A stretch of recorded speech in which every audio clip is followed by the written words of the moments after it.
अभी वो इंडिया से मेहमान आए हुए थे, उन्होंने बताया कि मोदी ने कानून बनाया कि 3 तलाकें दी तो 1 होंगी। सऊदी अरब में अब मुफ्तियों ने फतवा देना शुरू किया कि 3 1 होंगी। सऊदी अरब में इस्लाम आ जाए 1400 साल पहले आया था। 1400 साल पहले हजरत उमर की जो खिलाफत थी, हजरत उस्मान की, हजरत अली की, उसमें तो 3 कितनी थी?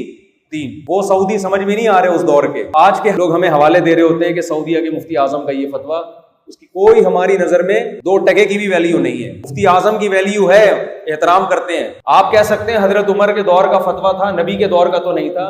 हजरत उमर के दौर का फतवा नबी के दौर के फतवे के खिलाफ नहीं हो सकता। वो फतवा जिसमें हजरत उमर अकेले ना हो, पूरी उम्मत उनके साथ हो। हजरत जाबिर बिन अब्दुल्ला कहते हैं हम नबी के दौर में मुता करते थे, हजरत उमर ने पाबंदी लगाई। जो मतलब इस हदीस का है वही मतलब उस हदीस का है जिसमें आता है कि नबी के दौर में 3 1 होती थी। शिया लोग मुता को हलाल इसी हदीस की बेस पे तो कहते हैं।